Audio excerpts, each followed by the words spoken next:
Hey everybody, welcome to the MMA Heat podcast. I'm Karyn Bryant. What's up, everyone? Alan Jouban here. So obviously UFC 238 went down.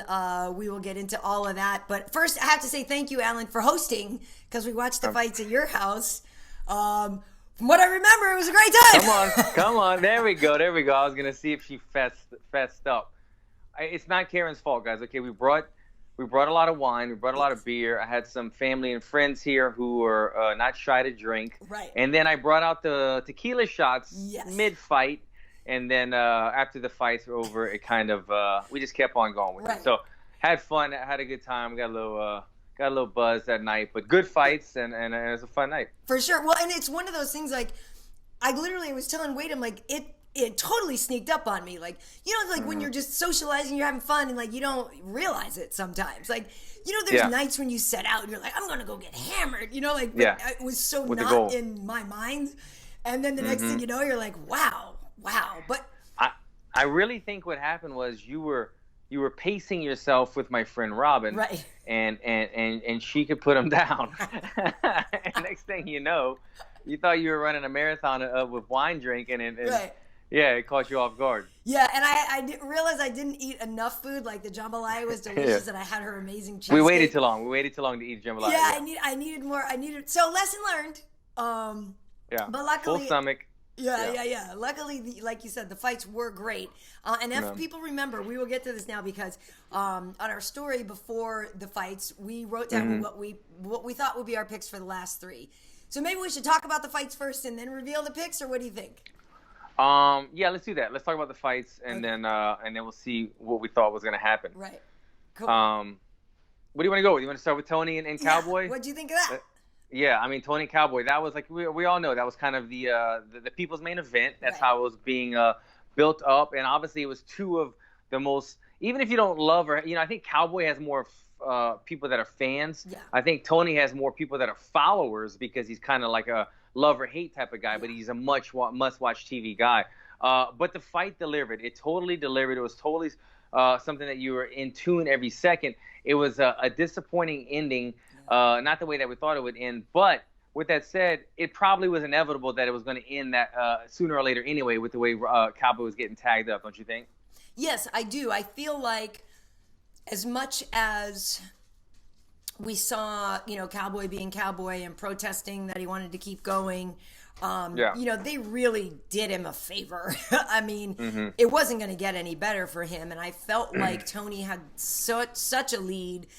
I mean, obviously we know anything can happen, but I feel like the deficit that Cowboy would have had to fight back from was going to be so severe. And Tony's just so good. And that it just looked like, obviously, everything Tony was doing was working so well. Like, I feel like it was a lot to ask for Cowboy to keep fighting after that.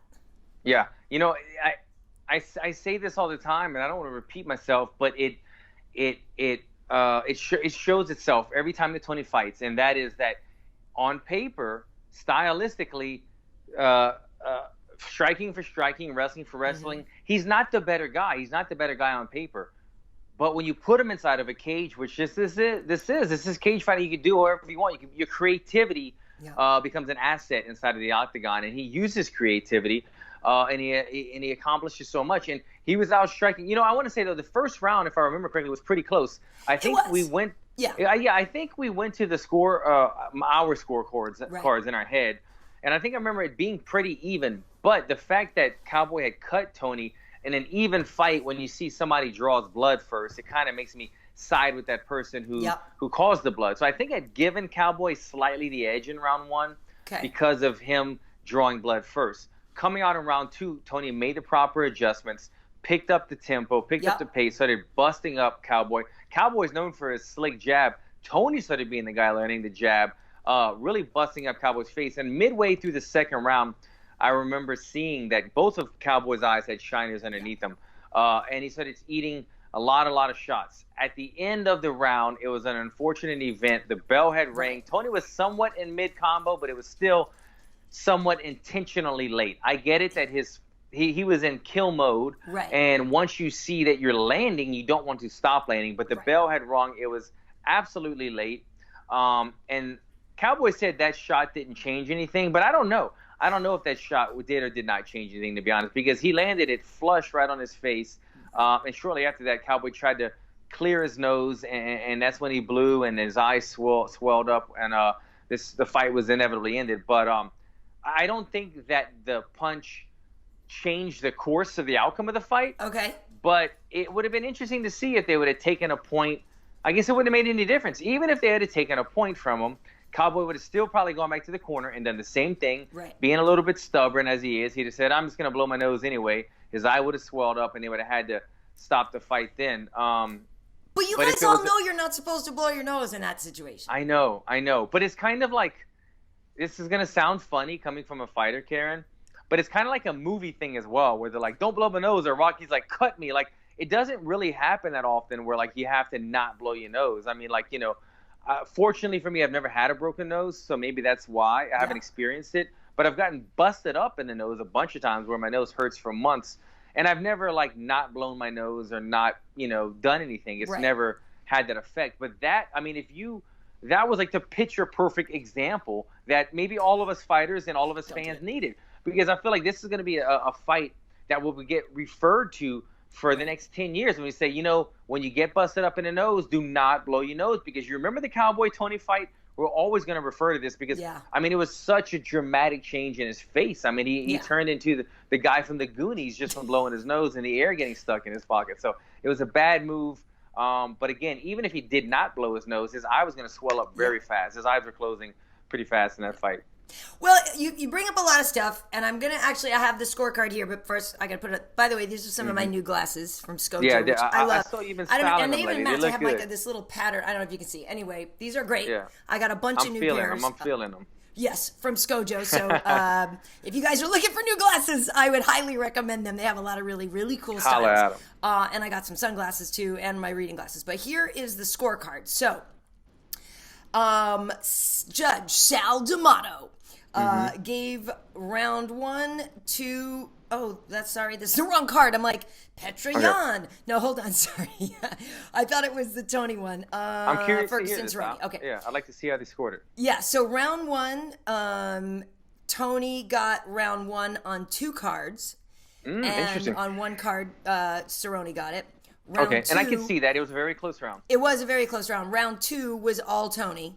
All swept, all 3 judges. 100%. And then it went. So, like, yes, to your point, it was, you know, it was a close first round. Then they say, you know, Kukui cut right eye in the first round. TKO at the end of the second, they're calling it, you know, since they didn't officially ring the bell for round 3. But it's interesting to me because I was loving that fight. Even though we've been proven wrong in the past, I was a little bit concerned if it was too soon for Cowboy. To fight after a 5-rounder with Al Iaquinta.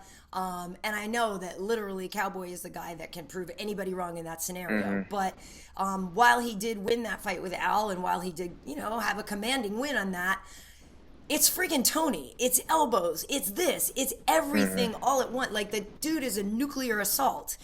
And I just really felt like it was too soon for Cowboy to go in there. But again, he's the man that can totally, you know, defy the odds in that. With the nose blowing thing, it was so unfortunate. But I really don't know that it was going to get any better for him in round 3. It wasn't. The late hit, I agree with you. I don't think that was some deciding punch. I think all the stuff leading up, the volume to it, I don't know if we can tell the one pinpoint strike that broke Donald's nose. The late hit, I think, was unfortunate, but I don't think it was like some real bad intention thing and yada yada. Like, I think it was like you said, you're in the moment, and that's a little bit, but I don't think it was like this egregious late hit, you know. No, it's the best way I could explain it to people, and I'm sure you guys just from watching it know, but like when you're punching somebody and sometimes you see it. I'm not gonna excuse everybody, but you see it in boxing or something sometimes where there's tempers flaring and they want to get that last hit because there's animosity. But there was nothing but respect between these guys. But the best way I can explain it is if you're chasing your little brother down the street and you're chasing and he's running and running and running and you're getting closer and closer and you're about to grab his shirt and then mom says, no, cut it out. You're like, no, I'm about to grab this fool because I just got here. I made it this way. I'm in position to finish it. And that's how it is. You're in mid-combo. You land one or two punches. You got him falling backwards. The bell rings. You're like, oh, man, it's so tough to just kind of flip that switch off when you're in the heat of the moment.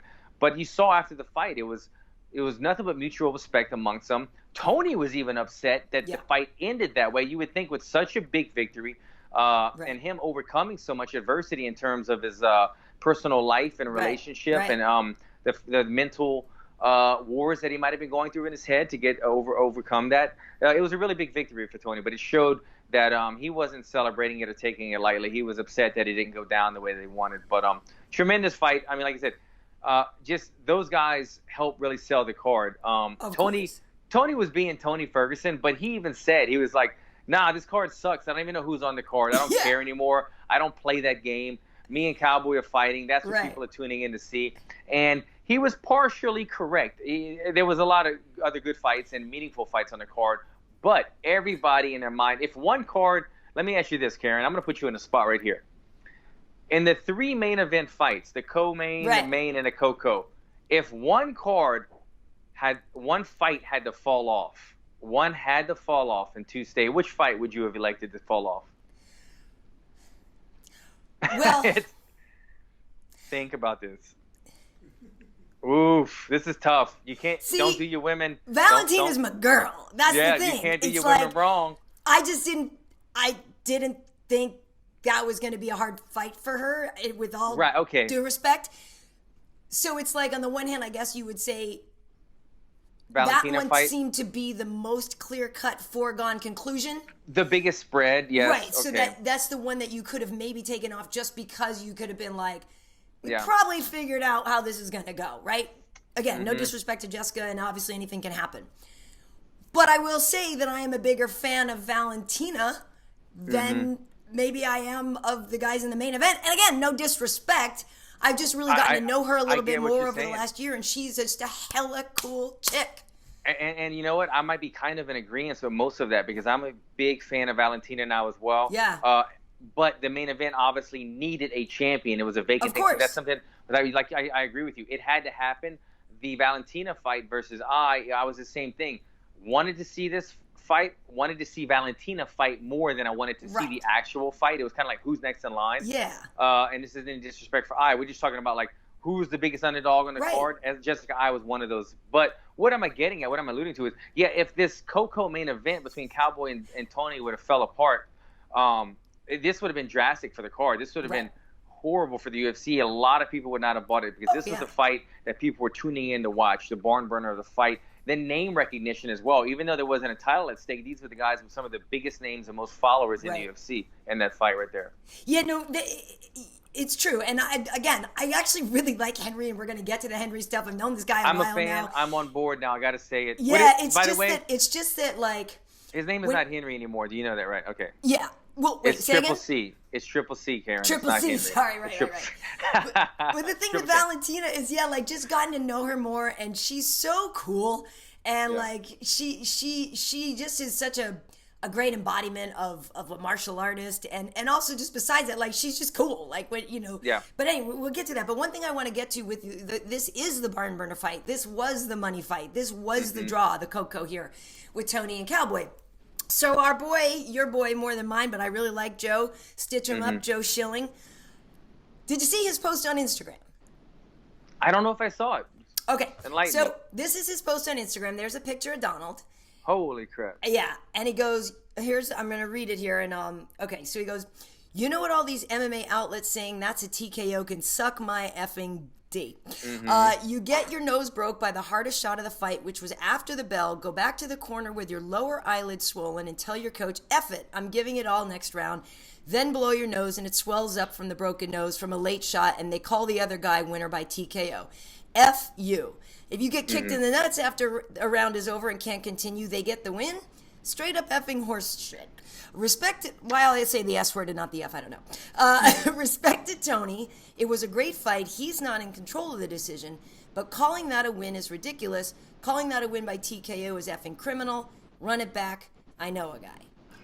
Now, okay. It's unfortunate that it does go down as a TKO. Take that in. It is unfortunate that it goes down as a TKO, but I'm pretty sure that if you got a low blow and couldn't continue, the fight would go to like scorecards or something, depending on where they are. Like, I don't think if you kick somebody a low blow and they can't fight, I don't think you win. I don't know if that analogy is right. I don't know.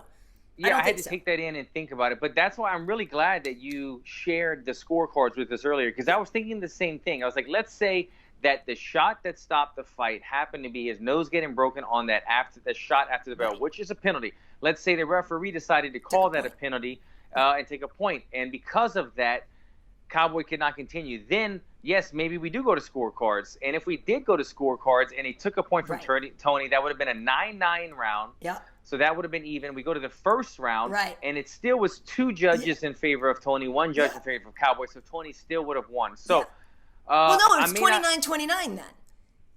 Well, if Tony lost a point. If Tony in the second round, but the first round had 2 judges in favor of Tony, 1 judge in favor of Cowboy. Right. So a majority decision would have gone to Tony, right? Yeah. Tony if I'm saying that correctly. And look, we're not referees or judges, so I might be botching this. You might know better, but I get it. I get what Joe's saying, man. That's his boy. That's his brother these last couple of years, and he was emotional. And these things that he's saying did occur. Right.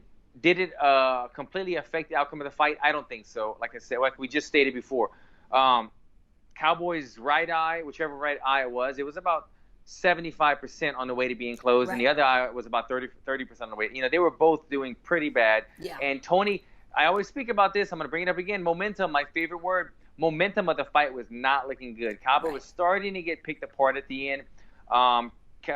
Tony was finding his rhythm. If they had gone into a third round, it would have been good. Yeah. But Joe cleared himself up. You know, he said it. He said, look, it's not Tony's decision. No. It's a judge's decision. And he had a very good point, though.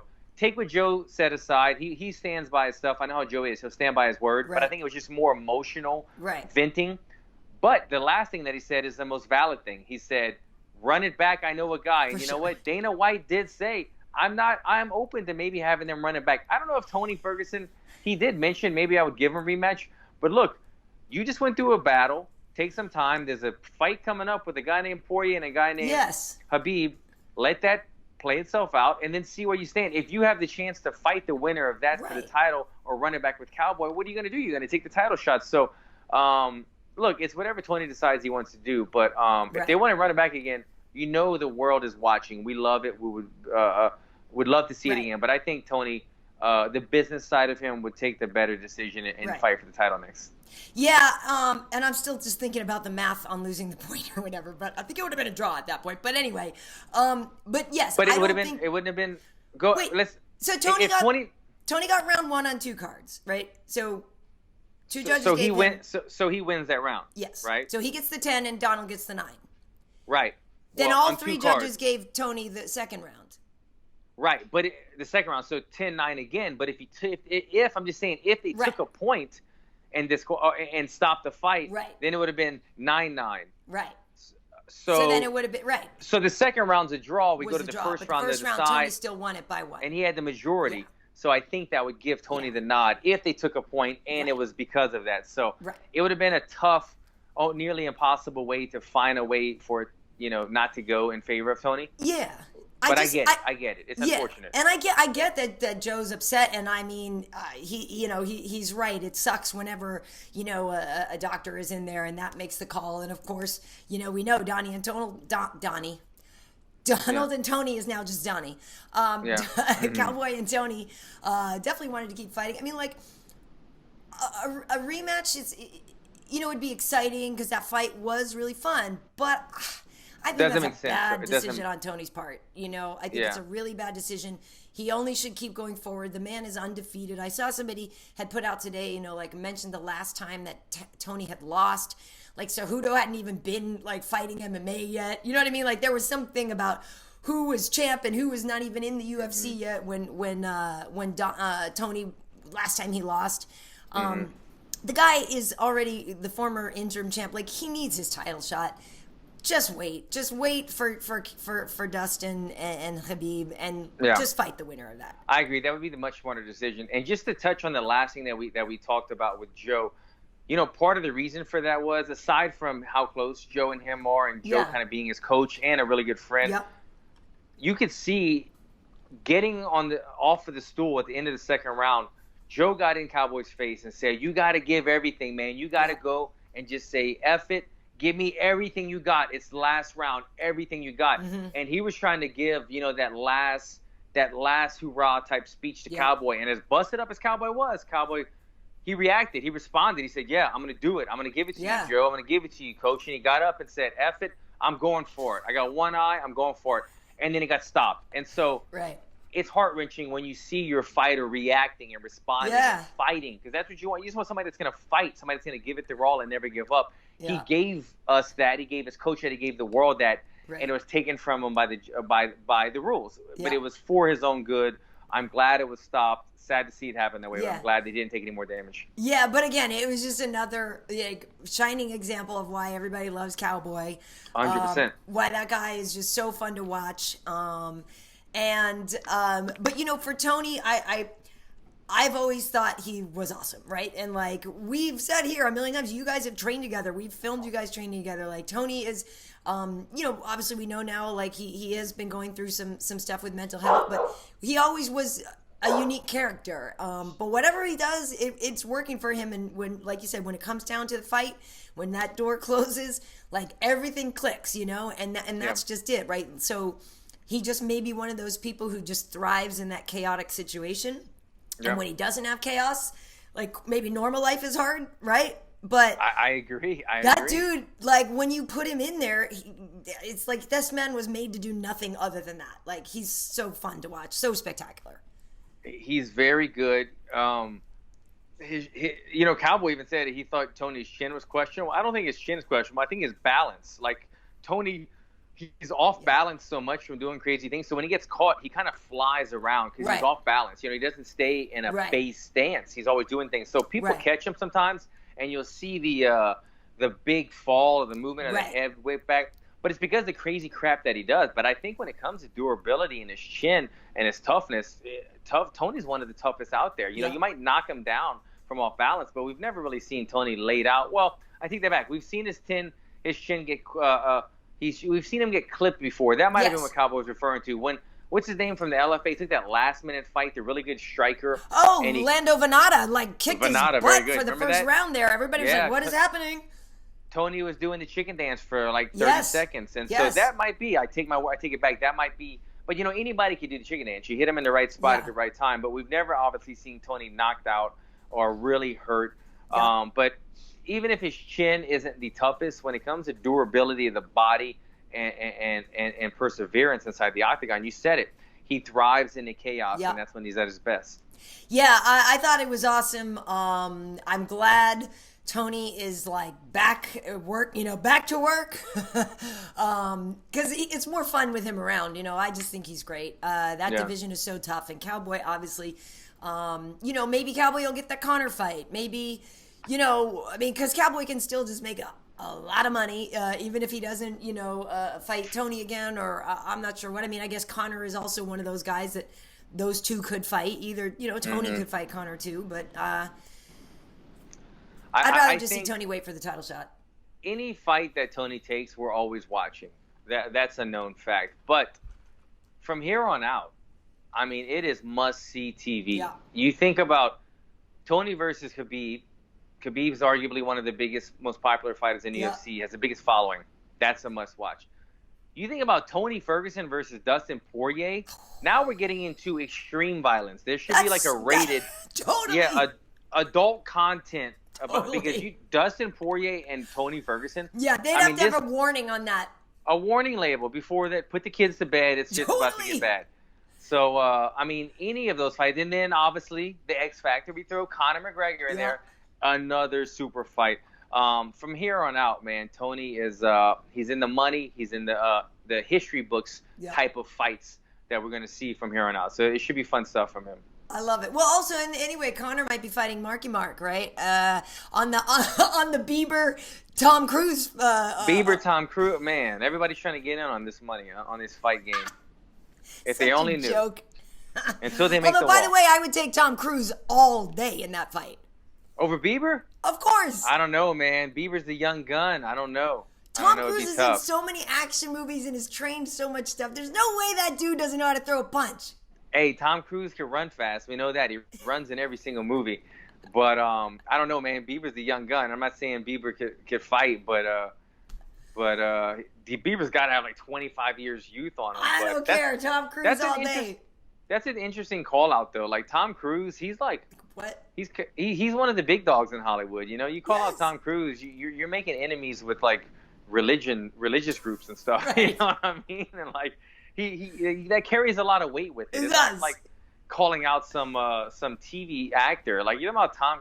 I remember, not to get sidetracked from the fights too much, but I remember when I first moved to Hollywood, I was bartending at some party, and it was filled to the gills with celebrities. And I was like, wow, everybody's a celebrity. But when Tom Cruise walked into the room and he started up a conversation, all the celebrities huddled around Tom Cruise. And I realized, just like fighting, there's levels to this game. There's levels to celebrity and power and money and just being starstruck. And Tom Cruise is one of those guys that people go, that's just like when you see Michael Jackson. Like you're not like, it's Michael Jackson. And, you know, you're like, Michael Jackson? I'll be back. Peace. Prince, Michael Jackson, Tom Cruise. Yeah, there are some people that are like next level stratosphere, right? Where you're just like, okay. Yeah. Like I remember when I met Bruce Springsteen, I was like, okay. Bruce, the boss. There you go. Okay, hi. Yeah, it's big stuff. So careful, Bieber. Yeah. You know what I mean? Never say never. Never. You know what I'm saying? Bieber's gonna get his ass kicked, but anyway. We'll see. Look at us staying hydrated. It's really hot today in LA. I know. Folks, for those who know. Okay, so tank top on, baby. Exactly. Sun's out, guns out for you over there, huh? So Valentina, as we mentioned, was a huge favorite on this card. Yeah. And showed why. Owned her in the first round. Took her out in the second round. She had that kick. Jessica was wide open. Valentina was in a southpaw stance and cranked that leg up and just laid flush on there. Jessica fell down, and Valentina didn't need any follow-up shots or anything. Like, Jessica was just out. Look, we've said it before. I don't know who's beating Valentina. I don't know who's beating her. She's fantastic. She's so regimented in her approach to the sport. She is so focused. That was awesome. She's awesome. She's awesome. It's tough because every time, I know me and you have done UFC now. We've talked about this. And so what I'm getting at is every time we talk about this fight, it's hard not to just speak about Valentina, but she has the bigger resume. She is the, like we said, there's levels to this. She's on another level right now than all the girls in that division. In other divisions, too. She's one of the top female fighters we have ever seen step foot inside the octagon. And she's in the shallowest division inside of the UFC. So it makes it very tough to think that she's going to face the toughest opposition at this point. Jessica Eye, very courageous, and again, I said this before, Jessica Eye came off of a big losing skid. Yeah. It sucked. I've been in that position where you feel like the world's against you. She came back. I remember how emotional she was in that win when she got her first win, and I felt that, and I loved it. She went on a winning streak, but the girls she was beating weren't quite on the same level, or they weren't quite, top-tier girls. Yeah. They were tough girls, but they weren't Valentina. But it still warranted her a title shot because of the division, was so shallow. Yeah. She came in with a courageous effort, but Valentina was on another level. You were right. She was picking Jessica apart. She was way too fast, way too accurate. She was landing body kick after body kick after body kick. When you watch the final knockdown, she lands 2 body kicks, really, really flush, really hard, and then she does a little bit in between, takes her mind off of it, and she shows the same beginning of the kick. Jessica goes down, blocking the body, thinking it's just going low again. She went upstairs with it, caught her flush.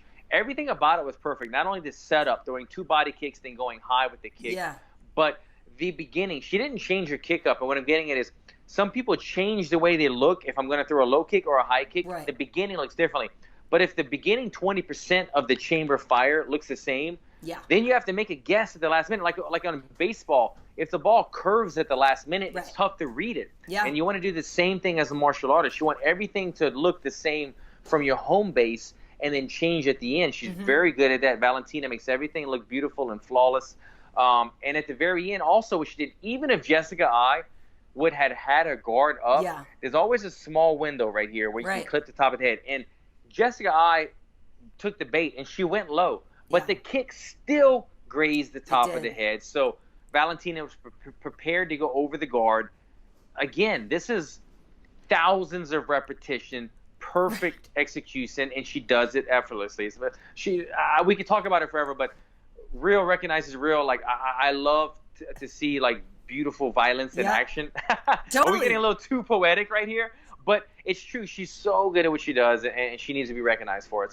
So great victory to her, and I hope the best for Jessica Eye, because I don't want to make light of the situation or anything, but I mean, that was something that I would frame on my wall. I mean, the walk off, and Jessica Eye was kind of in the laid out position. That's kind of like the Muhammad Ali type of thing. Yeah. The Lyoto Machida, when Lyoto Machida was kind of like bowing to his fallen victim. It was a crazy knockout. I just hope Jessica Eye's okay, because we keep seeing people bounce their head off of the canvas, and I never like seeing that with my fellow fighters. Yep. Well, yeah. I mean, and to your point, like I saw a picture. I don't know if it was one of Esther's, but there is that great picture of Valentina, like across the cage, and you see Jessica laying there, and the champ is same one. It's intense. A beautiful picture, but it's like he has a lot going on, but it's a powerful picture. Yeah. Powerful. And to your point, with Jessica, her, when she had that rough streak, it was at 35. She'd always said she was naturally a 25er.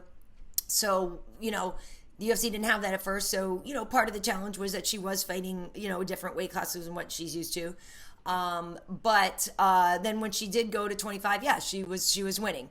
But it's not the same, when facing some of these other women, facing Valentina. Now, the one fight that I actually didn't get to watch, because I think I was still at my tennis match, which we won. By the way, I was playing doubles this week, and we won. Of course. But it was fun. But the JoJo Calderwood, Caitlin Chukagian fight, because Caitlin had been sort of trying to make some noise about a title shot of her own, and she was victorious. I didn't get to see that fight though, so I do need to go back. But I heard that leg kicks from JoJo really told quite a story. Some people on Twitter were thinking that JoJo should have won, but I do need to watch it one. But Caitlin Chukagian is maybe the next girl then for Valentina. But I just see Valentina being champion for such a long time. I mean, me too. I didn't get to see that fight. Another one that I don't know if you got to see as well. You might have been in the car, but Aljamain Sterling. I did see Aljo, of course. I got to say, this fight, it was good. It was a tough one. I'm watching this fight with my son, right? And he's like, "Dad, who are you going for?" I don't know, because although I'm closer to Pedro, he's my former teammate. I like Aljamain, man. He's just a likable guy to me, in my opinion. And I've met him lots of times. Every time I go to like the Performance Institute, we've hung out. We've hung out numerous times. So it's a guy that I like. Pedro, I probably have the more connection with. So I was kind of like, I got to go with my boy. Right. But all in all, I tried to stand back and just say, this is going to be a beautiful fight. These are two of the most competitive top guys in the division. I can't wait to enjoy this fight. I was shocked how good Aljamain Sterling looked, because I always break him down as a guy like this. He doesn't like to get punched. He doesn't really like to punch you unless he hurts you with a kick, put you in the cage. Then he will punch you to set up his takedown, where he's phenomenal in the wrestling. That's a bit of a style which he has perfected.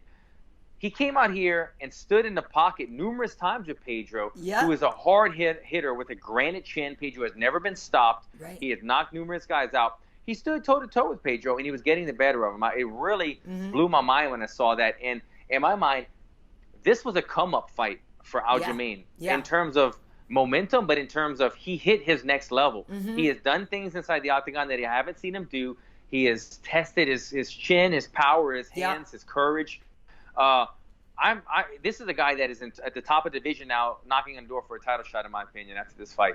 Yeah, I thought that was a great performance, and I have nothing against Pedro, but, with Aljo being Jamaican, I always kind of have a part of me that's rooting for him. And I always say here, I always tell my mom when Aljo's fighting and stuff. And he has a great personality. And you can tell, though, afterwards when he spoke, he did make a point of being more exciting and, trying to put a stamp on, okay, this is the kind of performances you guys expect for, people to fight for the title. Well, then I just gave it to you, and so I should be next, I think he's making a really good case for himself. That was a great fight.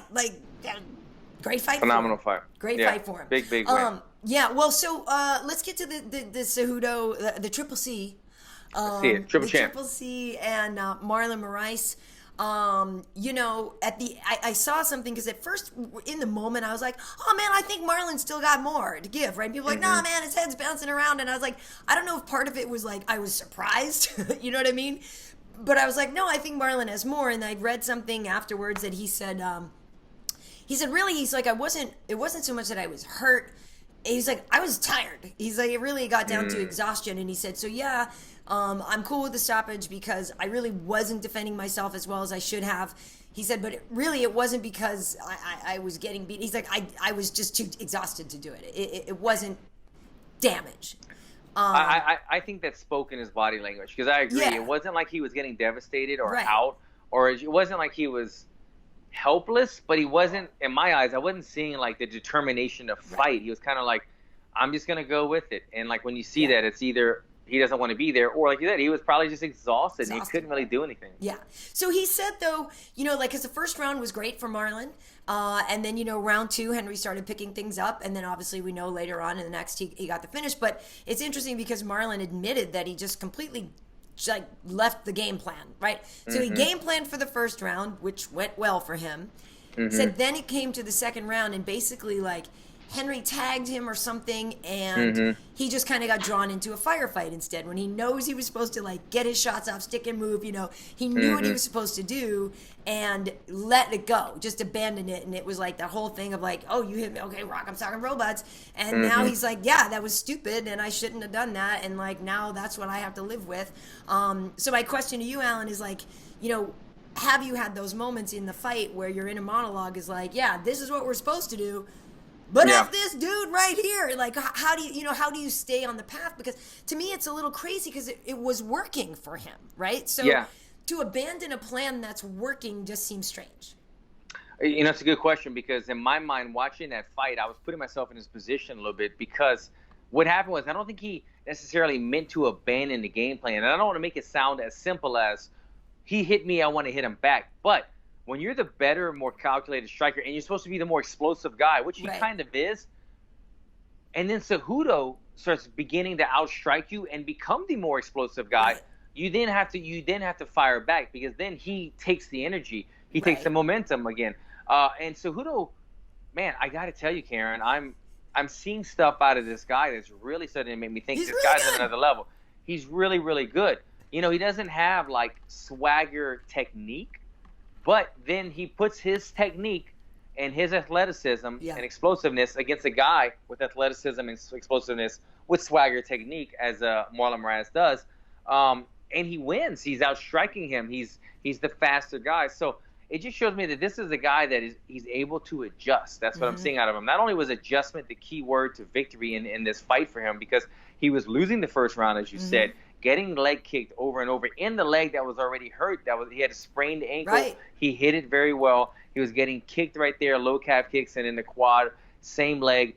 Dealt with it, made an adjustment in the second round, came out guns blazing, got in his face, and said, "I'm going to get in his face and outstrike him." Yeah.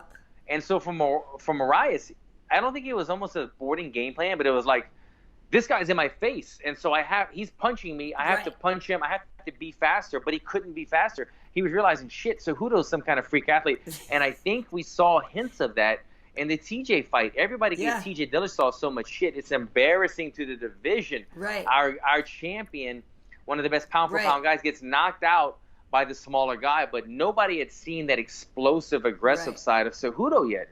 That was the first time TJ felt it, and he was embarrassed.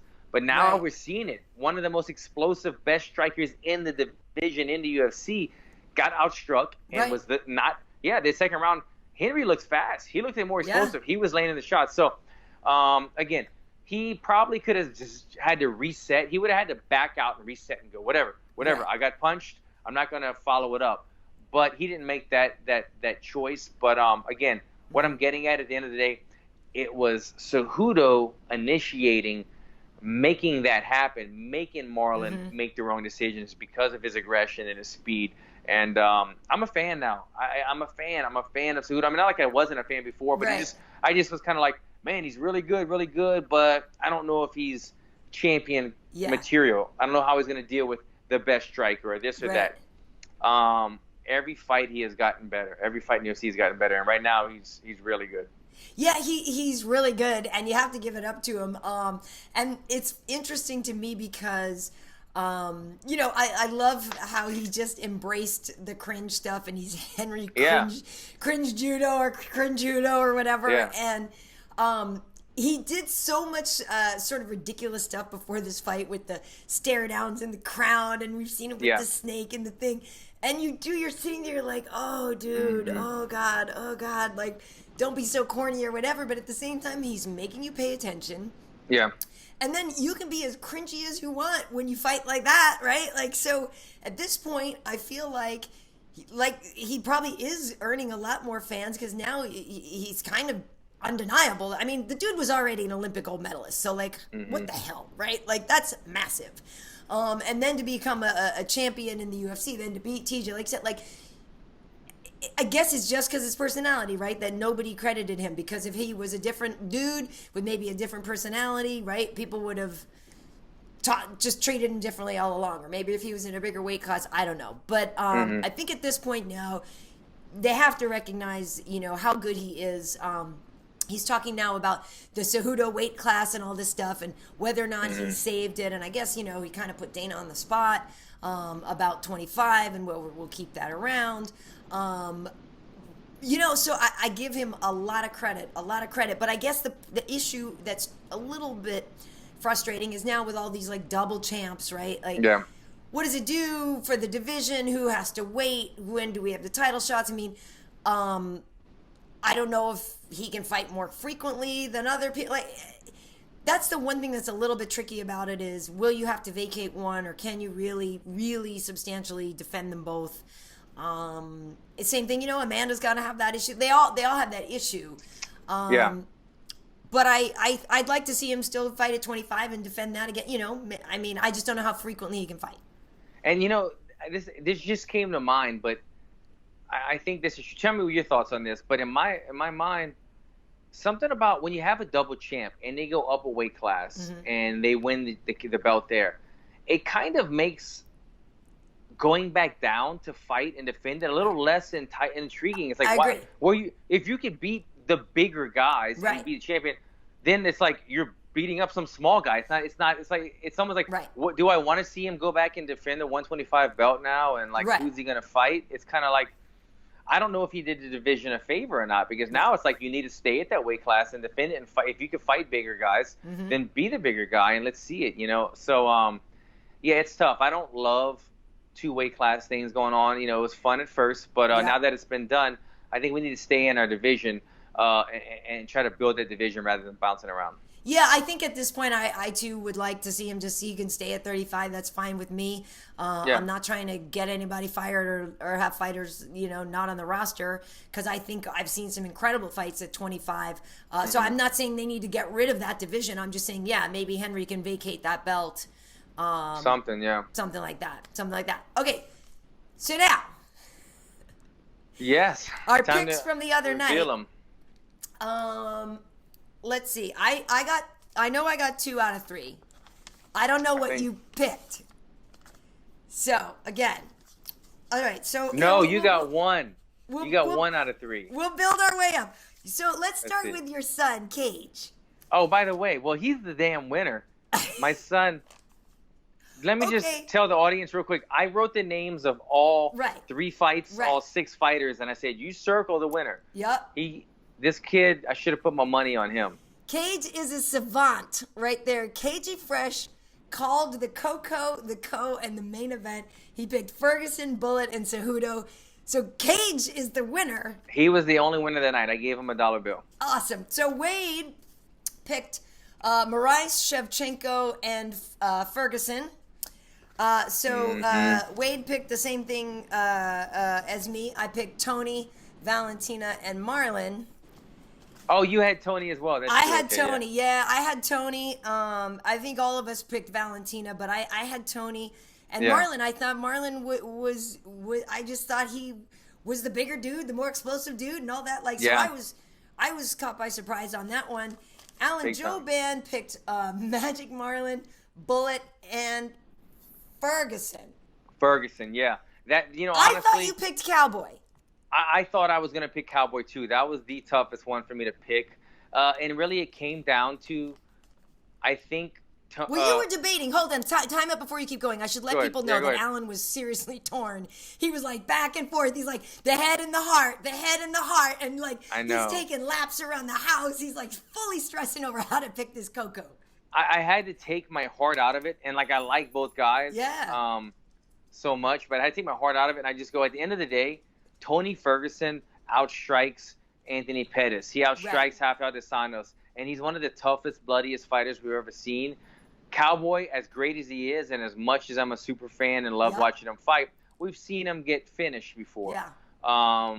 I've got to go with the tough, durable, chaotic guy who finds, who loves the chaos. And so I went with Ferguson, and it was pretty much like what I'm saying, or like how we thought. He just that craziness is what gets it done every time. But none of us had the except for Cage. But all of us thought Marlon was going to be too explosive. Totally. Cejudo made me put my foot in my mouth, and he showed me not only is he a phenomenal wrestler, I kept kind of labeling him as improving striking, but when he uses his athleticism in his striking, like when he stands tries to be a technical pocket fighter, he's good. But when he just says, I'm an Olympic athlete and I'm going to find a way to outstrike you, kind of like Tony does, I'm going to find a way, then he's on another level, and that other level guy is what took over the fight on Saturday. Well, and that's the thing, really. I mean, like, at the end of the day, maybe we've all just been not underestimating, but just undervaluing the life that Henry has led in terms of being an athlete. You know what I mean? And he's a it's super like athlete. Valentina, like, that's all they know, right? So we shouldn't be surprised that they're good. Valentina, to me, is a person, though, that, I know you're not comparing them, but in a certain way you are, but Valentina is somebody who is a martial artist through and through, a fighter. Yeah. And like I said, like when it comes to repetition and perfecting, she's done it 1,000 times and then 1,000 more. So she does everything perfect. Like when you think about jiu-jitsu, I think about Cobrina. He does everything perfect. He won't stop until he's perfected it, and then he moves on to the variation. Right. When I think about Cejudo, he's obviously trains and puts in reps like everybody else, but he is a super athlete, and we're seeing this super athlete come out of him. We knew he was a super athlete wrestler, but now he's taking his ability to be a super athlete and applying it to striking, and he's super fast and strong and explode and covers distances, and he's out striking. He's a force, man. He's a force. Now the technique's catching up to the athletic ability, and he's going to be tough to handle. Yeah, it's wild because literally, and I had mentioned this like years ago, I was in Vegas for a fight, and his manager was there. I guess it was a UFC one or something, but like Henry he barely gotten his start in MMA, or like was just about to maybe start. Like, I don't even think he'd had his first fight. And this guy is telling me all this stuff, and I remember sitting there at the lunch like, oh my God, like, can I get out of here, dude? Like, I get it. He's good. Like, you have big plans for him. He's going to be a star. Like, yep, I get it. You know what I mean? I knew he was an Olympian, but as it's all coming around, I'm like, holy crap, dude. Like, I know managers say a lot of stuff, you know what I mean?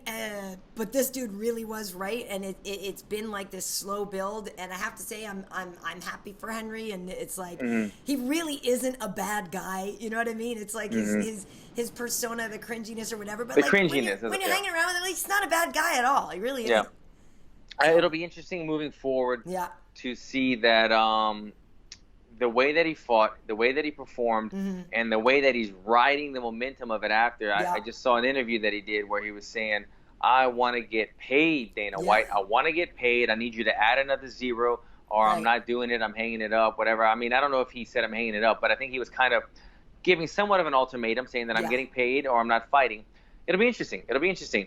They will probably have to go to the negotiating contract tables and all that stuff and make some stuff happen, because he is the double champ now. He is does have the momentum, and he is kind of carrying those divisions. And I think he has proven himself, in these big fights. Again, when we talk about his resume now, it's second to none. So he can demand that kind of dollar. He's not quite the superstar name that people are like, I got to watch Henry Cejudo fight. Right.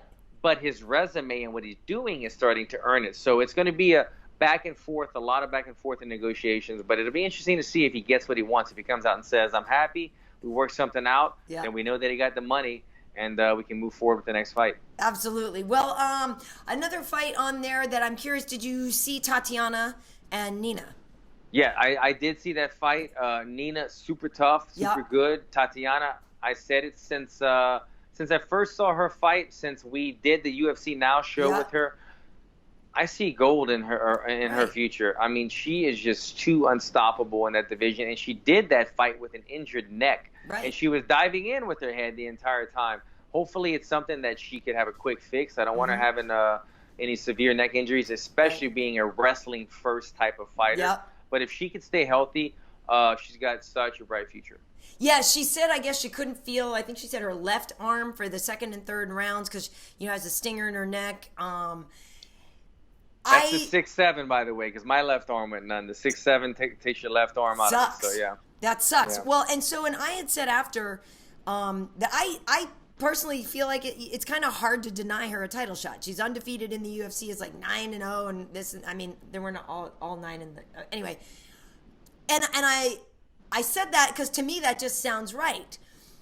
But I know Karate Hottie is looking for that title fight too. I love me some Michelle Waterson, and everybody loves Michelle Waterson. I just feel like Tatiana's she hasn't faltered at all. Do you know what I mean? It's like the Tony Ferguson thing where there's no losses in there. There's no hiccups. There's no bumps in the road. Like, to me, that's just a woman who's on that path, and not to say that Michelle isn't on the path too, but, had a little more setbacks, and maybe battling back from that adversity even proves she's even more worthy of a title shot. I'm not sure. But right in the moment, I was like, oh yeah, I feel like for sure Tatiana should get it. And then I think about Michelle too, and I'm like, yeah, but I still kind of feel like Tatiana should. I don't know, where do you stand? Yeah, I agree, and I love Michelle, but do we know, is Wade able to look up where Michelle is ranked, what the division looks like right now? He is not here, but I can double check now. But I thought I had heard that Dana said that Michelle was definitely not next. Okay, so I saw the same thing, and that's why I'm asking, because when he got brought up, Dana was like, well, who, Michelle? He goes, well, definitely not her. She's ranked way too low. So I was very curious. I'm assuming this puts Tatiana at like 1 or 2. Well, yeah, let me double check here. Where's Michelle, like 5 or 6? Yeah, because it was, he said exactly what you said. Oh, that she's too far down the rankings. Okay, so Jessica obviously is a champion. They still have Rose at number 1 because, heck, Rose could get a rematch. Yeah. And then it has Tatiana at 2. Nina was 3. Joanna was 4. Claudia's 5. Wei Zhang is 6. Michelle is ranked 7th. Oh, my goodness. So she's far down the line. Yeah. Love Michelle Waterson. Sweetest girl. Great fighter. Awesome girl. Tatiana. Yeah. I think it's there. But there could be that Rose rematch if she even wants it, or who knows what's going to happen with that. But she won the Ultimate Fighter. It would be a great story if Tatiana became the UFC champion as well after winning the Ultimate Fighter. It's a cool story. She's, we've worked with her over at UFC Now, and she's a cool chick. And just really, again, it's that whole thing of like, this is a woman who was training to be an Olympian. Like, this is an all her life athlete with wrestling. And so it is going to be very hard for somebody to catch up. Let's say she did get the title shot. Andrade, is such a more explosive striker. And I guess that'd be the one thing, is that Tatiana needs to pick up some hand speed, I guess, maybe. In her exchange, I feel like Jessica would be way faster than her with her techniques and stuff like that. But obviously Tatiana has that reach advantage, and the wrestling is going to be insane. Yeah, I'm just very curious to see someone who could stop the takedowns. Yeah. Eventually somebody's going to stop the takedown. I mean, you would think so. But like even Khabib, he doesn't always get the takedown, but he just is persistent with it. And so once Tatiana finds that fighter who starts stuffing her takedowns, and then they have to play a little bit more on the feet and kind of see where they match up there, that'll be the tough task for her. But as of now, she is just winning so clearly in every fight that I don't see how you could not put her next up for the fight, for the title fight. Yeah, well, it was entertaining. I think there was a lot of fun fights there in Chicago. Good card. We just keep chugging along. It's wild. It's wild. Is there anything? What's coming up next? What's up next? Well, this weekend, Chael and Lyoto are fighting each other. That should be fun. Yeah. That one is tough. Like, I mean, we see Lyoto at the gym. I always feel like Lyoto is still very dangerous and stuff. I mean, obviously, Chael's going to try to take him down. Yeah. Yeah, that's this weekend. But then after that is UFC Greenville coming up, afterwards. So we can talk about that one next week. Do you know if they're fighting at middleweight? Who, Chael and Lyoto? Yes. It's a good question. It'll be interesting because what I'm curious about is Chael's been walking around, 230 pounds for the last year. He's been fighting such big guys. 205. That's a good question. I'm not 100% sure. Yeah. That's a good question. For Chael, hopefully it is because he's a wrestler and he cuts weight, but man, that's going to be tough. He's getting older and he's been walking around in a big, heavy body for quite a while now, fighting these guys. Right. So going back down to 85 would be a tough cut for him, I can imagine right now. Right. Yeah, I mean, Lyoto doesn't ever really chunk out, so no. He usually has everything right where it's supposed to be. Easy. Okay. We know. But so I know you've got some family in town, and like you said, your friends. So you're just enjoying summertime. Like, is Cage? Does he go to camp or anything like that? Yeah. No? He's in school today, his summer camp, whatever you want to call it, doing that. And then I'm still just kind of healing up. Had my finger fixed up. Right. And then getting things going. But things are good, man. It's just too damn hot in LA. 100 degrees. Had to put on a tank top today. I need to get a pool, Karyn. That's what I need. I need a swimming pool. You and me both. Yeah. Oh, one other thing I wanted to mention. Congratulations to Diego Sanchez and Clay Guida for getting into the Hall of Fame with that fight. That's dope. At first, when that thing came on, I was like, right on, Diego. It seemed and then I was like it, shoot, it's the fight, which is great. I love that. I thought that was great. I know I've had some exciting fights, but none of them I don't believe would be that quality. But as a fighter, I'm just saying, like, to have your fight in the Hall of Fame, it's like, I don't know. I mean, obviously, you getting in the Hall of Fame is great as well. Right. But just to be like this fight right here, not only did I get the bonus, not only was it a dope fight, but they recognize it as one of the best fights of all time, and I got a jacket because of it. That's pretty special, man. I was happy for both. And again, both two guys get it, so it's even better. Right. So this year we have those two. We have Michael. We've got Sugar.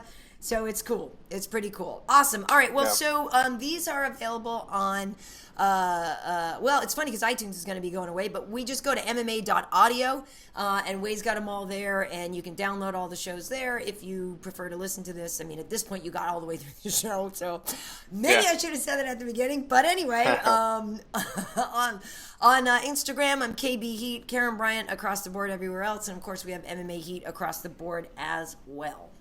And I'm Alan Jouban across everything, and keeping it simple, baby. Alan Jouban. Cool. Awesome. Hey, lastly, that modeling thing you and Cage did recently, though, is that coming out? Psycho Bunny. Yeah, we did a Psycho. What did I call it last time? Psycho Rabbit or something? Something like that, yeah. I called the wrong name. But yeah, Psycho Bunny, the campaign will be dropping tomorrow, I believe. So I'll probably be posting a lot of fun pics. Me and Cage shot in Brooklyn a couple months back. So I'll give you guys look out for that, but I'll be posting them for sure.